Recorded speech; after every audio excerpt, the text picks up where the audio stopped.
मैं संजय शर्मा, अनमोल फाउंडेशन के जन जुड़ाव पेज फेसबुक पेज से लाइव हूँ। और इस आज का हम लोगों का चर्चा का विषय है पारंपरिक खेती की तैयारी कैसे करें।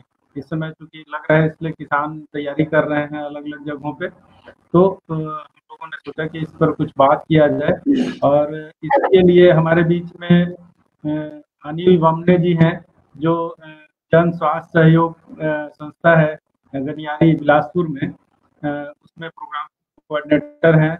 और काफ़ी लंबे समय से कोटा में गरीबों के बीच में उनके उत्थान के लिए एसएचजी के माध्यम से और किसान समिति के माध्यम से और बहुत सारे विभिन्न तरीकों से काम कर रहे हैं। और उसमें इनका जो अनुभव है उसमें पारंपरिक खेती को लेकर के थोड़ा ज़्यादा है और अच्छा काम कर रहे हैं। अभी कुछ दिन पहले ही रागी की कटाई किए हैं और फिर से रागी की बुआई चल रही है। तो आज हम अनिल जी का जन जुड़ाव पेज पर स्वागत करते हैं। अनिल जी नमस्कार। नमस्ते जी। कैसे हैं? बस ठीक हूँ संजय जी। बहुत बहुत धन्यवाद कि आपने इस मंच पर मुझे मौका दिया, और बाकी आज के इस कार्यक्रम को लाइव देखने वाले जुड़ने वाले साथियों को भी सादर नमस्ते। और ज्यादा कुछ तो नहीं, लेकिन एक अच्छा प्रयास है संजय जी का। मैं कहना चाहूंगा कि जन जुड़ाव पेज के माध्यम से ये इस प्रकार की जानकारी जो एक दूसरे के लिए आदान प्रदान होकर, और हम इस काम को बृहद रूप से लोगों में प्रसार कर सकते हैं, लोग इसका फायदा ले सकते हैं, और हम लोगों से एक दूसरे से सीख भी रहे हैं, एक दूसरे का ज्ञान आदान प्रदान हो रहा है, या जो जानकारी है वो। तो आज आपने इस मंच पर मुझे मौका दिया, इसके लिए बहुत बहुत शुक्रिया जन जुड़ाव का, और अनमोल फाउंडेशन के आप चेयरपर्सन हैं, उसके नाते भी आपका धन्यवाद अदा करता हूँ जी। धन्यवाद अनिल जी। आज हम लोग मुख्य रूप से पारंपरिक खेती जो होती है, चाहे मड़िया है, कोदो है, कुटकी है, मिर्ची है, सावा है, बहुत सारे वैरायटी हैं पारंपरिक खेती का। और ये पौष्टिक भी है और सेहत के लिए बहुत ही फायदेमंद है। अब तो डॉक्टर भी बहुत इसका प्रिस्क्रिप्शन देने लगे हैं कि आप इसके लिए ये खाइए, इसके लिए ये खाइए। तो ऐसे में दो चीजें हैं जो आज आपसे चर्चा करेंगे। एक तो ये है कि ये मड़िया की खेती कैसे करते हैं, उस पर थोड़ा, और कौन सा समय होता है इसके बुआई के लिए, कौन सा उचित समय है, और कौन सा वेराइटी, उसमें 2 3 4 वेराइटी है शायद, तो उसमें कौन सी वेराइटी किस क्षेत्र में उचित है, उस पर थोड़ा प्रकाश डालें। और इसके बाद फिर वो स्वास्थ्य को कैसे प्रभावित करता है, इस पर थोड़ा। संजय जी, आपने जो सवाल किया बहुत ही अच्छा है, लेकिन मैं चाहूंगा कि थोड़ा और हम पीछे चलें और इस पर एक बार प्रकाश डालें कि जब हम जैविक खेती की बात करते हैं तो हरित क्रांति की याद आती, जो सब लोग करते हैं। किताबों में भी लिखा है कि हरित क्रांति का जो लक्ष्य था, वो लक्ष्य था कि हमारे देश में कि अनाज उत्पादन में हमारा देश निर्भर बने, और इसका बहुत हद तक फायदा हुआ है और हम बने भी हैं। परंतु एक जो बड़ी विडंबना है जैविक खेती को लेकर, और जो सरकार और बाकी लोगों के बीच में जो विरोधाभास रहा है, वो इस तरीके का है कि एक तरफ तो सरकार बहुत सारी स्कीम या योजनाएं चला रही है कि आप जैविक खेती कीजिए, जैविक खेती को प्रमोट करने के लिए अलग अलग स्कीम योजनाओं का फायदा दिलाने के लिए लोगों को प्रयास कर रही है। लेकिन दूसरे तरफ आप देखेंगे तो सरकार बाकी फर्टिलाइजर, जो खाद, रासायनिक खाद जिनको कह सकते हैं, उन खादों पर जो सब्सिडी है वो भी दे रही है। तो ये समझने की बहुत ज्यादा जरूरत है आप हम जैसे लोगों को, या इस क्षेत्र में काम करने वालों को, और ये मुद्दा उठाने की भी जरूरत है कि भाई एक तरफ ये कैसे हो सकता है कि एक तरफ आप जैविक खेती की बात करेंगे, दूसरी तरफ आप खुद कहीं बहुत ज्यादा बड़े स्तर पर आप फर्टिलाइजर या रासायनिक खाद जैसे कंपनियों, जो कंपनियां चला रही उनको या उन खादों पर आप सब्सिडी दे रहे हैं, ये एक बहुत बड़ा विरोधाभास है जैविक खेती के ऊपर काम को लेकर। तो ये तो एक बात है। दूसरी बात है कि अगर मैं इसी पर प्रकाश डालूं तो लगभग पूरे देश में 250 से 300 करोड़ रुपए की योजनाएं चल रही है वर्तमान में। अभी हाल का ही एक सर्वे है जिसमें ये पाया गया है कि 250 से 300 करोड़ की योजनाएं हैं जो जैविक खेती प्रमोशन के लिए ये योजनाएं चलाई जा रही है। लेकिन दूसरा एस्पेक्ट या दूसरा पक्ष देखें तो सरकार फर्टिलाइजर खादों को लेकर 80,000 करोड़ की सब्सिडी देती है। तो आप सोच सकते हैं इस फिगर से कि, या इन आंकड़ों से अंदाजा लगा सकते हो कि एक तरफ 250 से 300 करोड़ रुपए की योजनाएं चला रहे हो आप कृषि जैविक कृषि करने के लिए या खेती करने के लिए, और दूसरे तरफ आप 80,000 करोड़ रुपए का की सब्सिडी आप दे रहे हैं। तो ये छूट दे रहे हैं, ये बहुत बड़ा विरोधाभास है, इसको समझने की जरूरत है। और इन्हीं सब कारणों से जैविक खेती या बाकी जो पारंपरिक खेती जिसको हम कह सकते हैं, इसमें एक अड़चन है। एक और मैं बात रखना चाहूंगा शर्मा जी कि ग्रीन पीस इंडिया एक सर्वे एजेंसी ने एक सर्वे कराया था, उसमें किसानों से पूछा गया कि आप भाई जो पर्यावरणीय खाद है या जिसको हम जैविक खाद कहते हैं उसका उपयोग क्यों नहीं करते। तो उन किसानों ने कहा कि भाई हमारे 69% किसानों ने कहा कि हमारे पास तो कोई विकल्प ही नहीं है जिसको लेके हम जैविक खेती के तरफ बढ़ें, हमारे पास कोई विकल्प नहीं। और वहीं पर जब दूसरा प्रश्न पूछा गया और किसानों से कि आप पर्यावरणीय खाद उपयोग क्यों नहीं करते, तो 72.9% किसानों ने कहा कि इसकी उपलब्धता नहीं है। तो आप ये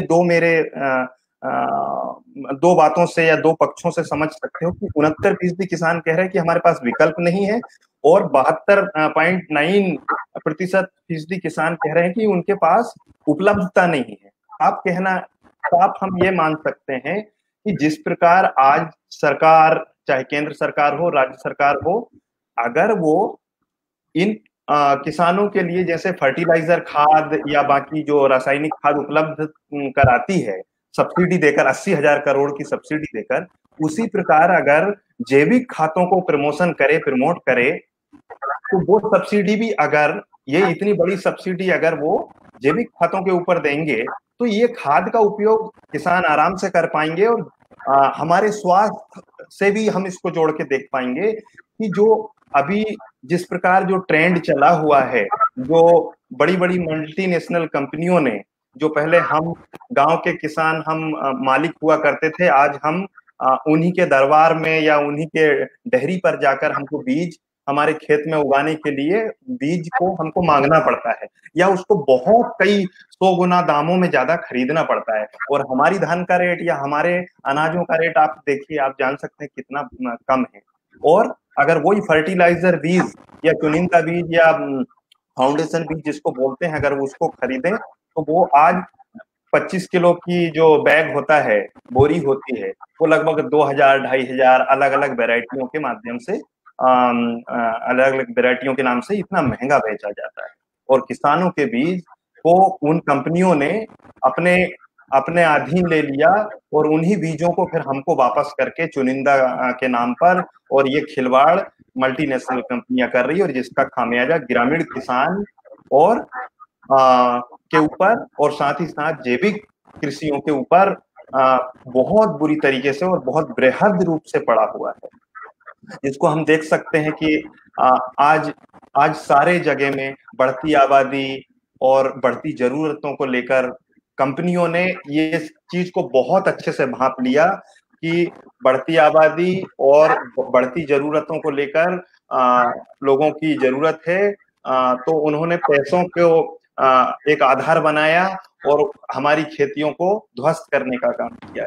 आधार इस तरीके से बना दिया कि भाई लोगों को पैसे की जरूरत है, शादी करना है, कोई और कार्यक्रम करना है, उसके पास 5 एकड़ खेती है, 2 एकड़ खेती, तो उन्हीं खेती के उपज से उसको बाकी सारे काम, अपनी जरूरतें, दैनिक जीवन की दिनचर्या की जरूरतें, अपने बच्चों का भरण पोषण, शिक्षा, स्वास्थ्य, तमाम सारी जरूरतें पूरी करनी है। तो इन जरूरतों के लिए उसके पास धन की आवश्यकता है। तो उस धन की आवश्यकता को देखते हुए इन कंपनियों ने हमारे जो भंडारण थे उसके ऊपर डाका डालते हुए, और इन्होंने फाउंडेशन बीज, चुनिंदा बीज और फर्टिलाइजर, खाद, इस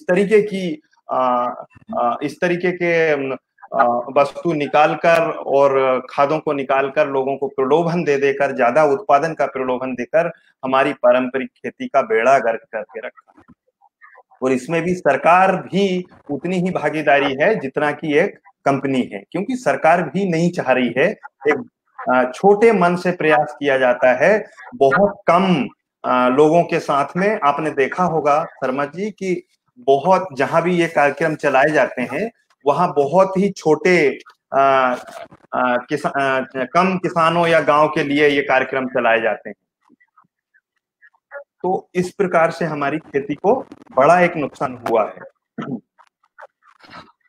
दूसरा, मैं एक और जो बात करूंगा, फिर आपके प्रश्न पर आऊंगा, कि जब तक ये होड़ लगी रहेगी सरकार में कि भाई जैविक खेती करेंगे और उसको एक टारगेट मानते रहेंगे, तो मेरा मानना है कि ये कभी भी सफल नहीं होगा। जैविक कृषि का या पारंपरिक खेती का सपना हो ही नहीं सकता। ये बहुत मुश्किल काम है, क्योंकि इसको टारगेट के रूप में मान लिया है सरकार ने कि भाई ठीक है, आप इतना कराइए, 5 एकड़ में, 10 एकड़ में, 50 एकड़ में, 20 हेक्टेयर में। और उनके ऐसे बहुत सारे, बिहार में उदाहरण देखेंगे, आसाम का उदाहरण देखेंगे, तो बहुत जगह ऐसे उदाहरण है जो एक रूप से जैविक खेती के नाम पर पैसा आता है और उन पैसों का दुरुपयोग हो जाता है और कोई जैविक खेती नहीं होती। अभी छत्तीसगढ़ में देखेंगे तो मैं जहां काम करता हूं वहां कोटा ब्लॉक भी जैविक कृषि के लिए नॉमिनेटेड है, लेकिन जैविक खेती जिस रूप से की जाना चाहिए वो नहीं होती है। जी शर्मा जी, तो अभी आपका जो अगला सवाल था मैं उस पे आता हूं। जैसे कि अभी हम जो कोशिश कर रहे हैं जन स्वास्थ्य सहयोग संस्था के तरफ से, तो एक और जो चीज मैं प्रकाश में लाना चाहूंगा कि जो छोटे किसान या सीमांत किसान है, या जिनके पास कोई पट्टा नहीं है, जमीन तो है उनके पास जो या तो कब्जा करके रखी है या उनके पास कोई कागज नहीं है लेकिन जमीन है, तो सबसे बड़ी बात है कि सरकार उनको कोई भी रूप से किसान मानती नहीं है। बड़ी विडंबना ये है, जबकि वो अपना अनाज उपजाते हैं, अपना जीवन पालन पोषण भी करते हैं, और जो हो सकता वो दुकानों पर या जो बाहर की दुकानें होती, जो सरकारी दुकान नहीं होकर, उनको बेचते हैं, या जो बीच के दलाल या छत्तीसगढ़ में कोचिया भी जो बोलते हैं, उनको ये उपलब्ध हो पाता है। तो सबसे बड़ी विडंबना है कि हमें इस पर भी आप जैसे लोगों को या बाकी जो साथी इस पेज से जुड़े उनको समझना पड़ेगा कि हमें उन किसानों के लिए भी उनकी पट्टा पर्ची को बनवाने का प्रयास करें, जिससे वो सरकारी जो भी स्कीम चल रही है उससे भी जुड़े और वो किसान बने। किसान तो वो हैं, लेकिन आधिकारिक रूप से, रिकॉर्ड रूप से सरकार के नजर में किसान नहीं है। तो ये चीजें समझने की आवश्यकता है। तो एक तो उनको हम मदद करें कि उनके पट्टा पर्ची बनवाएं, और उनको जो भी संगठन है तो उन लोगों को किसान की श्रेणी में लाएं। पहला जो हम लोग कर रहे हैं यहाँ पर कोटा ब्लॉक में, वो हम लोगों ने महिलाओं के साथ पहल शुरू की कि महिला खेत में इतना काम करती है, पुरुष से ज्यादा काम करती है, लेकिन महिला को किसान नहीं माना जाता। तो हम लोगों ने उनको आधार की, उनको एक सम्मान भी मिले और उनको एक किसान माना जाए। भाई सरकारी रिकॉर्ड में तो जो जिनके नाम पर जमीन है उनको किसान माना जाता है, जिनके नाम पे जमीन नहीं है वो किसान है ही नहीं है। तो हमने ये कोशिश की कि जो भी जमीन है, लेकिन उसमें महिला कैसे अपनी भागीदारी तो पहले ही से निभाते आ रही है, इसमें कोई दो राय नहीं है, परंतु इस इसको आधिकारिक रूप से दर्जा मिले किसान का, महिला को और सीमांत किसानों को, इसके लिए हमने एक प्रयास किया है। तो उसी में इस साल हमने रागी, जिसको मध्य प्रदेश, छत्तीसगढ़, तमिलनाडु, उड़ीसा, झारखंड, महाराष्ट्र के अलग अलग हिस्सों में अलग अलग नाम से जाना जाता है। जैसे कई जगह हिंदी नाम इसका रागी है, अंग्रेजी में अगर फिंगर मिलेट्स बोलते हैं, कई जगह मड़ुआ, मडगी, अलग अलग विभिन्न नामों से जाना जाता है। तो यहाँ छत्तीसगढ़ में जैसे मड़िया बोलते हैं। तो उसका हमने इस बार एक सफलतम प्रयोग कह सकते हैं शुरुआती दौर में। तो हमने गनियारी में ही जन स्वास्थ्य सहयोग के एक प्लॉट में, एक खेत में इसका प्रयोग किया और वो बहुत अच्छा रहा। और हमने गांव में भी कराए, फिर करीब 5 किसानों ने गांव में भी किया और उनका उत्पादन भी बहुत अच्छा आया। तो गांव में जो हमने किया था लगभग 50 डिसमिल, 30 डिसमिल, 40 डिसमिल के किसानों के साथ किया था, क्योंकि दिक्कत ये थी समर के या गर्मी के दिनों में पानी की उपलब्धता जिन किसानों के पास है, तो बीच में पानी की जरूरत अगर उनको पड़ती है तो वो उनको उपलब्ध हो पाए। तो हमने एक प्रयोग किया। तो जैसे अगर हम देखें तो शर्मा जी, आपका सवाल था कि ये वैरायटी कौन सी है, तो इसकी बहुत सारी अलग अलग वैरायटियां हैं जो अलग अलग नामों से जानी जाती है, लेकिन इसकी देसी वैरायटियां भी है। और हम लोग जो प्रमोट कर रहे हैं या प्रोत्साहित कर रहे हैं लोगों को, वो देसी वैरायटी के प्रति संवर्धन और संरक्षण को लेकर कर रहे हैं कि इस, और हमारा ये भी है कि हम जो बीज यहाँ बचाने का, उसको पुनर्जीवित करने का काम यहाँ पर हम बृहद रूप से कर रहे हैं। और किसानों को बोल भी रहे हैं कि ये हमको पुनः उस अवस्था में आना पड़ेगा जहाँ की हम लोग पहले हमारे बीज के लिए कोठी या भंडारण के लिए कोई एक डब्बा या कुछ अलग चीजें, बांस की एक टोकनी जैसे में बनाकर हम बीज रखते थे। तो वो बीज जो विलुप्त हो रहे हैं, चाहे कोदो बोलो, कुटकी बोलो, मड़िया बोलो, ज्वार, मक्का, बाजरा, कांग, कोसरा, ये तमाम सारे जो मोटे अनाज जिनको मिलेट्स की श्रेणी में रखा गया है, ये सारे अनाज हमारे बीच से भी विलुप्त हो रहे हैं और इसका स्वास्थ्य के ऊपर बहुत बुरा असर पड़ रहा है। ये भोजन विविधताएं, जो पोषण की विविधता, वो पूरी खत्म हो गई है। आज हमारे शहरों से लेकर गांव तक पैकेज वाले खाने, चिप्स देखो, कुछ और चीजें देखो, कुरकुरे देखो, ये साले सभी तले हुए खाने या फैट वाले खाने जो जा रहे हैं, और जिसके कारण से हाइपरटेंशन, शुगर और बहुत सारी बीमारियां में इजाफा देखने को आता है। तो हमने इन सब के उदाहरण देते हुए किसानों के साथ काम शुरू किया कि हमें बीमारी और अपने स्वास्थ्य और अपने पोषण, इस चीज को समझते हुए कृषि के स्वरूप को जो पुनः पहले था उसको स्थापित करना है। किसान इन सब चीजों को समझता है, उन्होंने पहले भी किसानी की हुई है, ऐसी कोई नई चीज नहीं बताते हैं हम, या जो भी वैज्ञानिक तौर तरीके भी हैं उसमें थोड़ा बहुत जरूर नए तौर तरीके से कराने की कोशिश करते हैं, लेकिन कोई भी ऐसे किसान नहीं है जिसको इन खेतियों के बारे में कुछ पता नहीं, सब पता है। हमने आज हम इस लाइव कार्यक्रम से जुड़े हैं और जो साथी जुड़े, सब लोग हम जानते हैं कि हमने किसानों से सीखा है और उसमें कुछ नई तकनीक डाली है आज के आधुनिक जमाने के हिसाब से, तो उसको ही हम आज उनके बीच में ले जाते हैं। तो कोई नई बात नहीं है, जो मौजूदा संसाधन उनके पास उपलब्ध है उसमें हम इन खेती को या इन अनाजों को कैसे खेती में डलवाएं, उगवाएं और इसको बढ़ाने का काम करें। तो मैं बताना चाहूंगा कि अभी जो हम रागी की खेती कर रहे हैं, तो रागी में सबसे अच्छा जो है कि जून का जो आखिरी हफ्ता होता है, जैसे अभी आज 2 जुलाई है, तो अभी समय है हमारे पास कि हम रागी की 2 तरीके से हम खेती का योजना बना सकते हैं। तो पहला है कि हम लोग रागी के लिए या तो जो थरहा या कह सकते हैं पौधा, जो मतलब उसमें थरहा डालें और फिर थरहा को रोपित करें रोपाई के रूप में, जिस प्रकार धान को रोपाई करते हैं। तो एक वो तरीका है, और दूसरा है कि डायरेक्ट खेत में सीधा बोनी कर सकते हैं, लेकिन उसके लिए जमीन की तैयारी और वातावरण का अनुकूलित होना बहुत जरूरी है। जैसे कि मड़िया रागी के लिए ज्यादा पानी रुकाव वाली जगह नहीं चाहिए होती है। जैसे आप, मैं एक उदाहरण और बीच में देना चाह रहा हूं कि हमारे जो जरूरत, और जो मैंने बताया कि हमारी जरूरत आधुनिक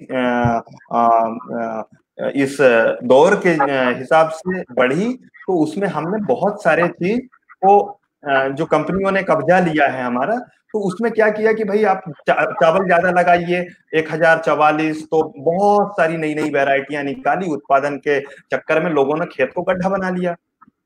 अब वो जो पारंपरिक खेती थी या वो जो अनाज है वो नहीं हो सकते इस गड्ढे वाले खेत में, क्योंकि पानी रुकेगा तो वो बहुत बारीक अनाज होता है, छोटा अनाज होता है, पानी के रुकाव से वो सड़ जाएगा। तो लोगों के पास उसके हिसाब से जमीन भी नहीं बची है, तो ये भी देखना जरूरी है। लेकिन फिर भी अभी बहुत सारे किसानों के पास इस तरीके की जमीन है जिनको छत्तीसगढ़ी में भर्री, भाठा या टिकरा बोलते हैं, तो वो जमीन है अभी जिनको, लेकिन किसान खेत नहीं मानता। तो उसके लिए हमने उनको बोला कि ये भी आपका खेत है और आप इसका उपयोग कीजिए।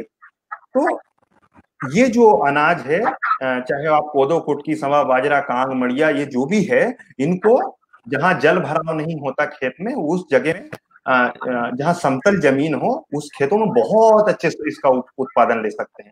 और हम इसके उत्पादन से पोषण की विविधता और खाने के स्वाद को भी एक रूप से देखा जाए तो हम बहुत अच्छे से मजे ले सकते हैं। और अभी के दौर में हम जो सिर्फ छत्तीसगढ़ में देखें या बहुत सारे जो चावल जहां उत्पादन होता है ऐसे राज्यों में देखें, तो हम इसके खाने की वैरायटियों को भी बदल सकते हैं।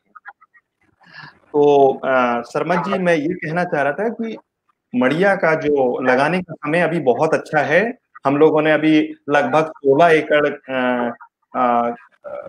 के रकबा में हम किसानों के साथ इस साल लगवा रहे हैं, क्योंकि इसमें बाकी संसाधन की जरूरतें भी होती है कि उसको बराबर तौर तरीके रूप से हम देखें, उसको मदद करें किसानों को। नहीं तो खेत में बीज फेंक दिया और उसको वो पैदा हो जाएगा तो किसान का मनोबल टूटेगा अगर वो ठीक से नहीं हुआ। तो इसको बीच बीच में देखने की जरूरत भी होती है, या मदद की जरूरत भी। तो किसानों को हम जो मदद लग रही है उसको कोई जानकारी के रूप में, तो वो भी हम दे रहे हैं। तो इसलिए हमने इस साल एक छोटा प्रयोग कह सकते हैं, 16 एकड़ के रकबे में हमने अलग अलग किसानों से कराया है ये। तो अभी लगाने का एक अच्छा समय है, और ये भाठा, भर्री या टिकरा जमीन में लगाया जाता है। और मड़िया को दोनों सीजन में लगा सकते हो आप, बारिश में भी लगा सकते हो और समर या गर्मी के सीजन में भी लगा सकते हो, लेकिन गर्मी में आपको पानी की आवश्यकता होगी। तो इसके लिए जो बारिश के सीजन में 20 जून से 15 जुलाई तक अगर नर्सरी तैयार कर ले तो बहुत अच्छा है। तो नर्सरी तैयार करने के लिए आपको एक छोटी सी जगह में आप कितना लगा रहे हो, ये आपके ऊपर निर्भर करता है कि आप 1 हेक्टेयर या 1 एकड़, 2 एकड़ कितने हिसाब लगाना चाहते हो, उस हिसाब से आपको बीज की नर्सरी तैयार करनी पड़ेगी। तो ये 20 जून से 15 जुलाई तक इसकी अगर नर्सरी तैयार करें, और फिर ये नर्सरी तैयार करने के बाद अगर ये 20 से 25 दिन में इसका पौधा जो है तैयार हो जाता है रोपित करने के लिए, और उसको फिर खेत में SRI पद्धति से या सीरी पद्धति जिसको बोलते हैं, जो 1 फीट पौधे से पौधे की दूरी चारों तरफ से एक मैनेज करें हम, और उस पद्धति से इसको लगा सकते हैं।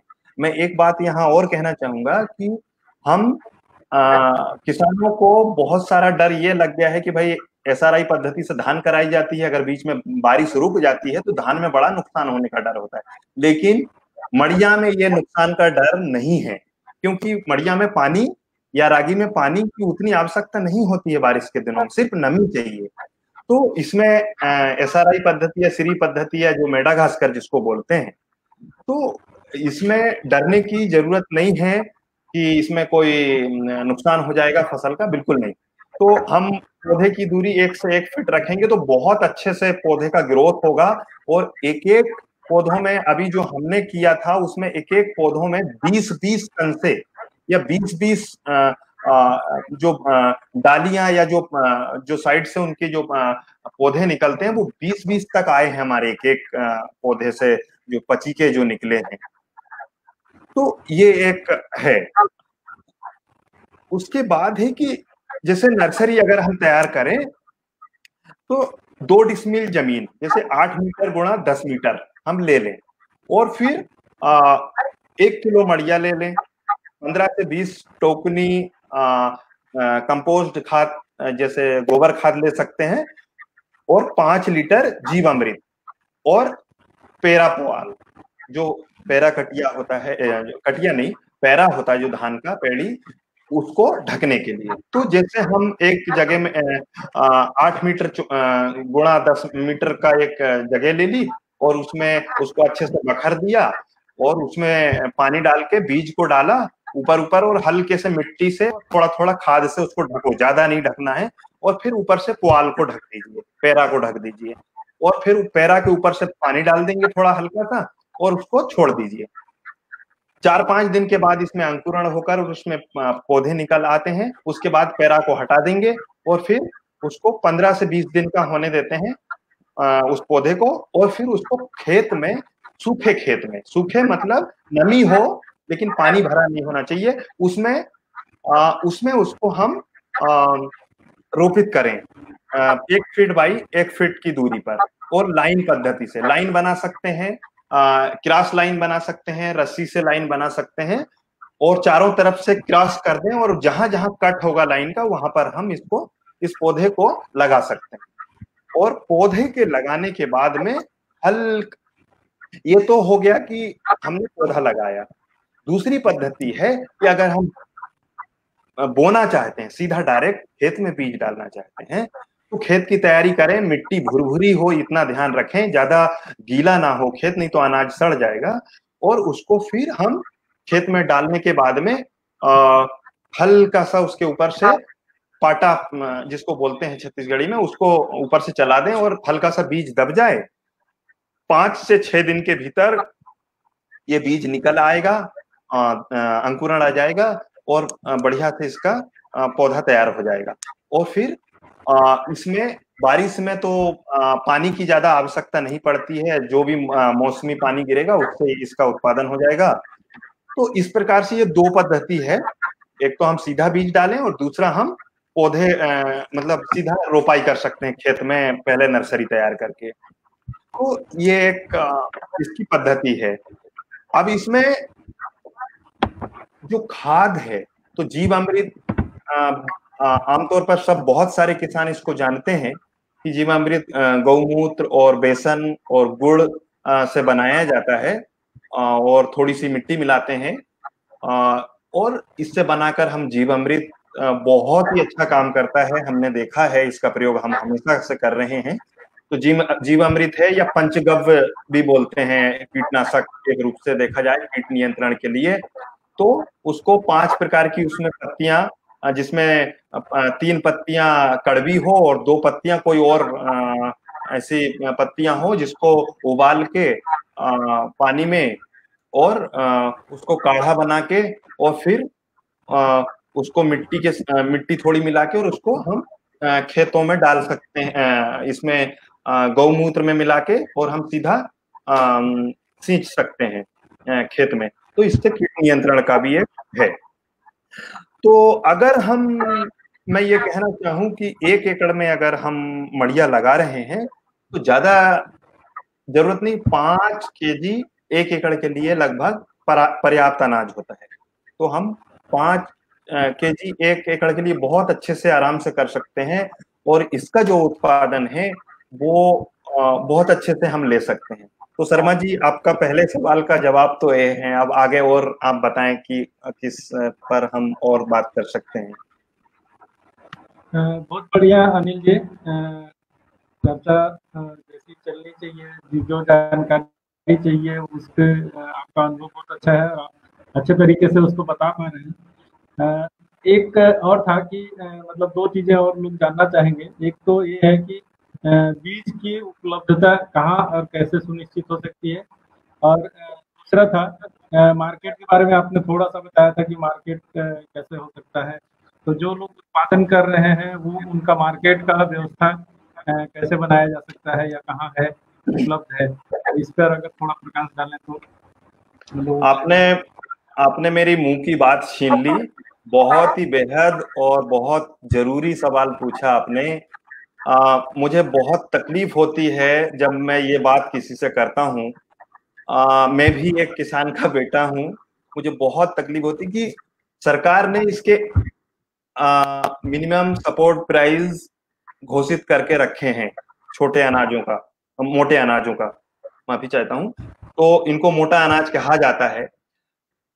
आपको याद होगा, बहुत सारे लोग जानते हैं, 2013 के फूड सिक्योरिटी बिल में सुप्रीम कोर्ट ने यह कहा कि राज्य सरकार अपने लोकल जो पारंपरिक अनाज है उनको जन वितरण प्रणाली यानी पीडीएस के सिस्टम में लेके आए और वो वितरण करे। तो इससे पोषण की विविधताएं बनी रहेंगी और लोकल या जो हमारे ग्रामीण सीमांत किसान हैं उनको भी एक सम्मानजनक स्थिति में वो आकर खड़े होंगे और उनकी एक आमदनी भी एक स्रोत खड़ा होगा। लेकिन बहुत दुख के साथ मैं ये बात कहना चाहता हूं कि सरकार ने इसके एमएसपी, मिनिमम सपोर्ट प्राइस, तो घोषित किए, लेकिन इसके आज भी इनका संग्रहण केंद्र नहीं बनाया गया। बहुत कम जगहों पर ये संग्रहण केंद्र है। तो मैं तो सरकार से और हम जैसे लोगों के माध्यम से ये भी कहना चाहता हूं कि हमको सबको प्रयास करना चाहिए कि इसके संग्रहण केंद्र गांव-गांव में कुछ दूरियों पर बने और बहुत बड़े स्तर पर इसका प्रचार प्रसार होना चाहिए, टूटे हुए मन से नहीं। अभी तक सरकार टूटे हुए ही मन से करती है, क्योंकि जैसे मैंने आपको बताया कि 250 से 300 करोड़ की 250 से 300 करोड़ स्कीम पर खर्चा करती है सरकार कि भाई आप ट्रेडिशनल खेती या जैविक खेती करो, और 80,000 करोड़ का आप सब्सिडी दे रहे हो फर्टिलाइजर खादों पर। तो ये तो बहुत बड़ा एक बेईमानी है। तो हमको ये समझना पड़ेगा कि इसकी जो मार्केटिंग के लिए हमको सरकार को ही बाध्य करना पड़ेगा कि वो कलेक्शन सेंटर बनाए और वो खरीदे इस अनाज को और इसको पीडीएस सिस्टम में लेके आए। तो सुप्रीम कोर्ट का आदेश है, सुप्रीम कोर्ट ने पूरे भारत में हर राज्य सरकार को ये टीयूसीएल ने जो एक याचिका, जनहित याचिका लगाई थी, इसमें 2013 का ये फूड सिक्योरिटी बिल में इसका निर्णय आया है, सुप्रीम कोर्ट ने बोला है साफ साफ। लेकिन बहुत कम राज्य सरकारों ने, जैसे मध्य प्रदेश में देखेंगे तो उन्होंने एक मक्का को शामिल कर लिया है, और अलग अलग जगह कुछ कुछ लोगों ने इसको शामिल करने की कोशिश की, लेकिन उन्होंने भी टूटे हुए मन से की और उसको ठीक से नहीं कर पाए। तो एक तो सरकार को हमें बाध्य करना पड़ेगा, क्योंकि एक सिस्टम, बहुत बड़ा सिस्टम है जो सरकार इसको अच्छे से कर सकती है। दूसरी बात है कि हम लोग अगर करना चाहें तो हम जैसे संगठन के लोग, या पहले तो लोग इसको खाए, बाजार, हम लोग जब भी इस तरीके की बात करते हैं कि इसकी मार्केटिंग कहाँ करेंगे, तो किसान को सीधा आता है कि भाई मुझे आर्थिक फायदा मिलना चाहिए। लेकिन हमको वो आर्थिक फायदा किस काम का, जब वो बीमार हो जाएगा, उसका अच्छे पोषण नहीं होने की वजह से, तो फिर वो बीमार होगा तो वो पैसे तो सारे लग जाएंगे ना उसके। मैं एक अस्पताल में काम करता हूँ, ये महसूस करता हूँ। तो हमें ये भी देखना पड़ेगा, ये लोगों को समझाना पड़ेगा, ये जहन से निकालनी पड़ेगी लोगों के ये इस बात को कि पहले आप अपने खाने के लिए उगाइए इन अनाजों को, बचता है फिर अपनी जरूरत के लिए, बाकी जरूरत जो आर्थिक जरूरत को पूरा करने के लिए इसको आप बेचिए। तो ये दो चीजें हैं कि अपना स्वास्थ्य भी ठीक रहेगा, आपकी जरूरतों को भी आप पूरा कर सकते हैं। तो अभी बहुत सारे, जैसे बिलासपुर में देखेंगे तो बहुत सारे अलग अलग संगठन या अलग अलग लोग अभी इनकी खरीदी बिक्री कर रहे हैं, और अभी तो अमेज़न और फ्लिपकार्ट ऐसे एजेंसियां भी इसमें उतर गई है। और ये आप देख रहे होंगे कि ये जो अनाज लोग, गरीब लोग उगा रहे हैं, और इसको बड़े लोग, जो पैसे धनाढ्य लोग हैं, वो लोग इसको इसके तरफ आकर्षित हो रहे हैं और इसकी मांग कर रहे हैं। लेकिन अगर ये जितना ज्यादा उत्पादन होगा, इसका रेट कम होगा, तो जो लोग निर्धन लोग भी हैं या जो सीमांत गरीब लोग हैं, पिछड़े लोग हैं, वो इसको खा पाएंगे, उगा पाएंगे, तो उनका स्वास्थ्य भी अच्छा रहेगा और उनकी जरूरत भी पूरी होगी। तो हमें सरकार और दूसरा आप हम जैसे लोगों को मार्केटिंग के लिए अलग अलग, जैसे बॉम्बे में इसका मार्केट है, हैदराबाद में इसका मार्केट है, तो ऐसे एक लिंक बनानी पड़ेगी, या लोकल रूप से हमको इसके उत्पादों में भी हम इसको परिवर्तित कर सकते हैं। या जैसे आंगनबाड़ी हो गया, स्कूल है, मध्याह्न भोजन में इसको सरकार को अगर हम बोले कि भाई इसमें अनिवार्य रूप से आपको शामिल करना है, क्योंकि रागी तो इतना न्यूट्रिएंट अनाज है।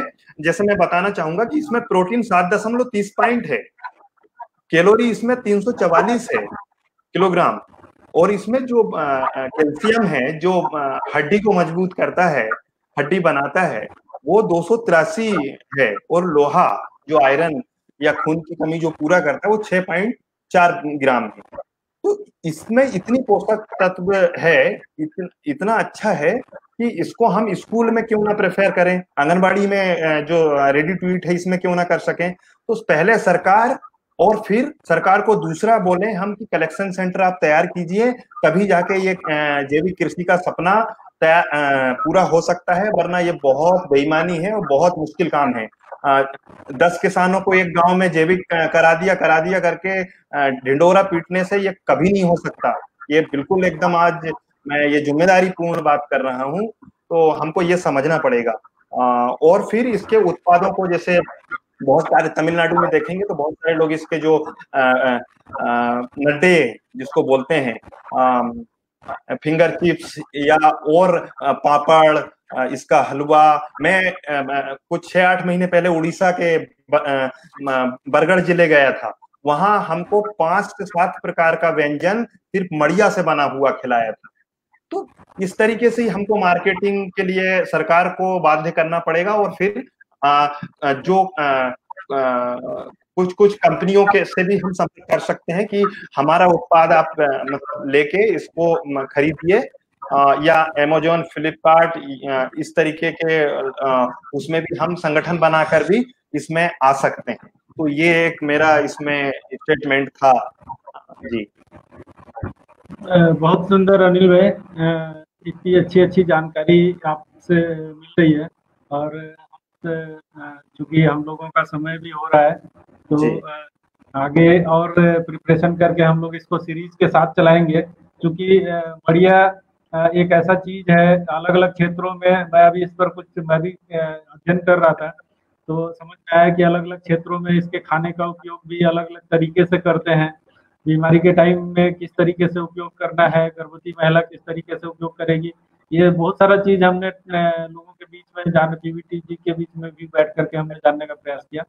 और इसमें एक चीज और जो मुझे था कि जो आप लोग कर रहे हैं वो एक सराहनीय प्रयास है कि जैविक तरीके से खेती कर रहे हैं, और सरकार अगर किसी जगह पे प्रमोट कर रहा है तो वो बकायदा रासायनिक तरीके से कर रहा है, ताकि उत्पादन ज्यादा हो और हम ज्यादा मार्केट में सप्लाई कर पाए। मैं इसको जैसे देख रहा था कि विदेशों में कई देश ऐसे हैं, डेनमार्क और बहुत सारा देश, जो जहाँ पे इसका डिमांड बहुत ज्यादा है, मतलब विदेशों में सप्लाई के लिए शायद भारत उतना सप्लाई नहीं कर पा रहा है, इसलिए इसको प्रमोट करने का बात ऊपर स्तर पे सरकार में भी चल रही है, लेकिन वो तरीका वही रासायनिक वाला है। अगर हम इसको जैविक तरीके से देखते हैं तो शायद वो सेहत के लिए ज्यादा अच्छा होगा और हमारे इन्वायरमेंट के लिए भी ज्यादा अच्छा होगा, क्योंकि ये एक ऐसा खेती है जिससे हमारा पर्यावरण को भी बहुत शुद्ध करता है।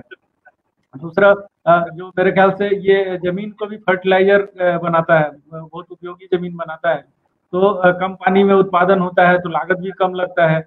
बहुत सारे फायदे हैं इसको करने के, चूंकि व्यापारीकरण के चक्कर में बहुत कुछ हो गया, तो इसको वापस लाने की जरूरत है। धीरे धीरे लोग इसको अपनाएं और पुनः खेती करें, तो सबके लिए फायदेमंद होगा, और शायद इसीलिए हम इस चर्चा को कर रहे हैं और आगे भी सतत इसको करेंगे। मेरा आपसे गुजारिश है कि जब इसका अच्छा कहीं फील्ड पे तैयारी हो तो वहाँ भी लाइव करिए और प्रोसेस को लोगों को दिखाइए, तो ज़्यादा और अच्छे तरीके से समझ सकेंगे। हाँ, तो मैं एक और बात कहना चाह रहा था, जैसे जी, मानव का स्वास्थ्य होता है उसी प्रकार से जमीन का अपना स्वास्थ्य भी होता है। तो आप एक ही प्रकार की फसल लगाएंगे तो उसमें कीट लगने की या जो कीड़े लगने की संभावना बहुत ज्यादा हो जाती है। तो आप बदल बदल कर फसल लगाएंगे तो जैसे मानव का स्वास्थ्य होता, भाई हम भी तो रोज एक ही सब्जी या एक ही खाना खाना पसंद नहीं करते ना। तो उसी तरीके से जैसे शरीर को बल बढ़त बचाव, हम लोग तीन प्रकार से देखते हैं भोजन को, कि एक तो ताकत देने वाले खाना, बचाव वाले खाने और बढ़ाने वाले खाने। तो जो ताकत कौन से, तो जो जितने अनाज है वो ताकत देते हैं, और जो प्रोटीन जिनसे मिलता है दूध दही मांस मछली अंडा दाल तेल, इस तरीके के, तो ये हमारे शरीर को बढ़ाते हैं। बचाव हरी साग सब्जी, तो हमारे शरीर को जैसे जरूरत होती है अलग अलग विभिन्न खनिज पदार्थों की, उसी प्रकार जमीन को भी बदलाव की जरूरत है अलग अलग फसल लगाने की। नहीं तो आपने हरियाणा का उदाहरण देखा है कि हरियाणा गेहूं का इतना बड़ा राज्य उत्पादन में अव्वल था, जो अभी मध्य प्रदेश चल रहा है, तो वहां पर क्या हुआ, इसका दुष्परिणाम कैंसर और बाकी बीमारियां इतनी बढ़ गई है कि बहुत बुरे स्थिति में इसके उदाहरण हमारे सामने हैं। तो जमीन और मानव स्वास्थ्य को देखना पड़ेगा, और हमको इस खेती को पारंपरिक खेती को बढ़ावा देने के लिए सरकार को सोचना चाहिए कि सरकार इसको एक टारगेट रूप में ना ले। जैसे आप फर्टिलाइजर खेतों खादों का एड लाते हो टीवी पर, एड लाते हो पेपरों में अखबारों में पत्रिकाओं में, तो उसको आप जैविक, जैसे अभी नरुआ गरुआ घुरुआ बारी छत्तीसगढ़ की जो एक महत्वाकांक्षी योजना है, भाई उसके माध्यम से आप बोलिए ना कि सारे किसानों को हम खाद प्रोवाइड कराएंगे, आप इसको लीजिए और जैविक खेती करिए, लेकिन टूटे हुए मन से कोई काम ठीक से नहीं होगा शर्मा जी। तो मुझे अच्छा लगा। और कोई कमेंट्स या कोई सवाल हो साथियों के जो लाइव जुड़े हैं, तो फिर अभी मुझे लगता है कि ज्यादा समय हो रहा है, तो जैसा आपका आदेश। ठीक है। सवाल तो आते रहेंगे क्योंकि ये लाइव है और ऑनलाइन पड़ा रहेगा, तो बहुत सारे लोग अभी जी तो देख रहे हैं, लोग लाइक कर रहे हैं। और सवाल तो अभी तक कोई पूछा नहीं है। जी लेकिन चूंकि ये बहुत जानकारी वाला सब्जेक्ट है और बहुत सारे लोग लाइव हैं, जी तो जी ये चुपचाप देख रहे हैं, मतलब उनको अच्छा लग रहा है। और क्वेश्चन दिमाग में जब आएगा तब वो लिखेंगे, और इस जी पे हम लोग नेक्स्ट फिर से बैठेंगे इसको, इस सब्जेक्ट को लेकर के, क्योंकि ये सब्जेक्ट मेरा भी इंटरेस्टेड सब्जेक्ट है कि इस पे काम होना चाहिए और बहुत सारा जी जानकारी लोगों के बीच में जाना चाहिए। तो जी तो धन्यवाद आज समय देने के लिए, हमारे जस जुड़ा पेज पे आने के लिए आपको जी थैंक यू नमस्कार। शर्मा जी, बहुत बहुत नमस्कार जी।